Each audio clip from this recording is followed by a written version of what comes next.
अस्सलाम वालेकुम। आज किला यूसुफ किचन में मैं आप लोगों के साथ शेयर कर रही हूँ हलीम या दलीम बनाने की रेसिपी। ये झटपट तैयार हो जाएगी। इसके लिए हमें कुछ एक्स्ट्रा मेहनत की ज़रूरत नहीं पड़ेगी। तो चलिए देखें कि ये किस तरह बनी है। ये हलीम हम बनाएंगे प्रेशर कुकर में। है और सबसे पहले ये 2 बड़े चम्मच माश की दाल, 2 बड़े चम्मच मूंग की दाल, 2 बड़े चम्मच चने की दाल और 4 बड़े चम्मच जौ का दलिया। आप साबुत जौ भी ले सकते हैं, लेकिन मैंने दलिया लिया है। और 4 बड़े चम्मच चावल। ये सब चीजें मैंने ये वाला चम्मच लिया है, जिसे हम सर्विंग स्पून या फिर डोंगे वाला चम्मच कहते हैं। अपने इन सब चीजों की मेजरमेंट परफेक्ट रखनी है, तो फिर आपकी हलीम परफेक्ट बनेगी। ये सब चीजें मैंने 5 घंटे के लिए सब दालें मैंने कुकर में डाल के और तकरीबन 3 लीटर पानी डाला था और 1 घंटे के लिए धीमी आंच पे मैंने इन्हें गला लिया। दालें गला के मैंने साइड पे रख ली हैं। और अब ये कुकर में मैंने तकरीबन आधा कप ऑयल डाला है और 1 प्याज है। पहले मैं प्याज को ब्राउन कर लूंगी। प्याज ब्राउन होने पर ये तकरीबन 1 किलो के करीब चिकन है। कुछ लोग बोनलेस का बनाते हैं हलीम, लेकिन मैं हड्डी वाले चिकन का बना रही हूँ, क्योंकि हड्डी वाले चिकन का ज्यादा मजे का बनता है। इसमें हड्डियों का सूप भी निकल आता है। अब मैं इसे थोड़ी देर के लिए भून दूंगी। अब गोश्त को थोड़ी देर भूनने के बाद ये 1 टेबलस्पून अदरक और 1 टेबलस्पून लहसुन का पेस्ट डाल रही हूँ। अब ये डाल के भूनेंगे थोड़ी देर तक। लहसुन और अदरक भूनने के बाद अब मैं डालूंगी 1 टेबलस्पून कुटी हुई लाल मिर्च, 1 टेबलस्पून पिसी हुई लाल मिर्च, 1 टीस्पून हल्दी और 1 टेबलस्पून नमक।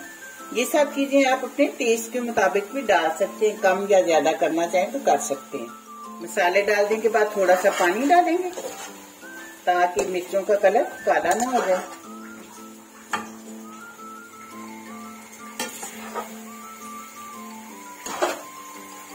अब ये थोड़ी देर हम भून लेंगे इनको। अब हम डालेंगे चंद ये खड़े मसाले हैं, 3 बड़ी इलायची, 2 बादियान के फूल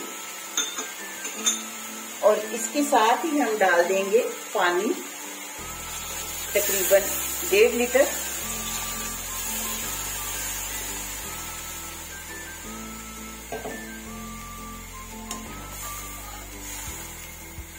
अब ये हम कुकर बंद करके तो इसे पका लेंगे तकरीबन आधे घंटे तक, ताकि हमारा चिकन अच्छी तरह गल जाए। कुकर का मैंने वेट लगा दिया और अब ये विसल बजने के बाद तकरीबन आधा घंटा हम लो फ्लेम पे पकाएंगे। जितनी देर में हमारा चिकन गलता है उतनी देर में जो दालें हमने गला के रखी थी उन्हें मैं ग्राइंड कर लेती हूँ, क्योंकि ये हलीम हमने बहुत जल्द और आसानी से बन जाने वाला बनाना है। कोई भी काम इसमें वो नहीं करना जिसमें हमें मुश्किल पेश है, इसलिए हम इसे कर लेते हैं ब्लेंड। अब 40 मिनट के बाद मैंने कुकर बंद कर दिया था और भाप निकलने के बाद अब ये मैं चिकन निकाल रही हूँ। चिकन बहुत अच्छी तरह गल चुका है। अब ये मैं हड्डियां अलग कर लूंगी और गोश्त अलग कर लूंगी।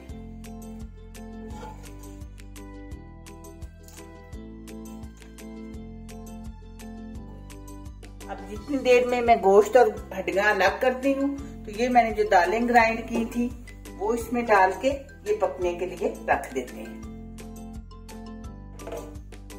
ये 2 मैंने चिकन क्यूब डाल दिए हैं। अब ये हम तेज आंच पे पकाएंगे। अब ये देखें, जिस ब्लेंडर में मैंने दालें ब्लेंड की थी उसी में मैं ये गोश्त और थोड़ा सा सूप डाल के ये अच्छी तरह ब्लेंड कर लेती हूँ। अब ये देखें, गोश्त मैंने ब्लेंड कर लिया और गोश्त में मैंने कोई अलग से सूप नहीं डाला, तो जिसमें मैंने गोश्त बॉईल किया था उसी में से थोड़ा सा डाल के तो ये कर लिया, क्योंकि उसके लिक्विड के बगैर तो उसने ब्लेंड होना नहीं था।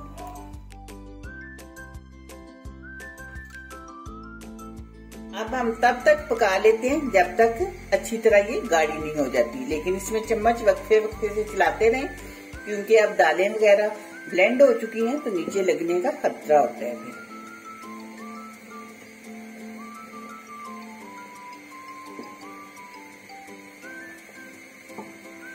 अब मैंने इसके नीचे आंच बिल्कुल कर दी है धीमी, तो दूसरे चूल्हे पे हम अब इसका तड़का तैयार कर लेते हैं।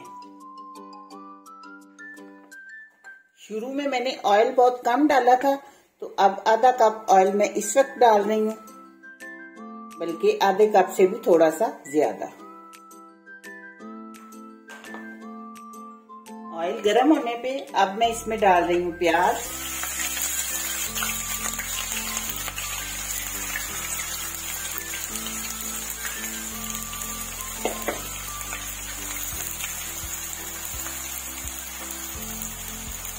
ये प्याज हम कर लेंगे अच्छी तरह फ्राई। मैं आपको दिखाती हूँ कि कितने फ्राई करने हैं। प्याज फ्राई हो रहे हैं, उतनी देर में दूसरे चूल्हे पे रखी हुई हलीम में ये 1 टेबलस्पून धनिया पाउडर और 1 टेबलस्पून गरम मसाला ये डाल रही हूँ।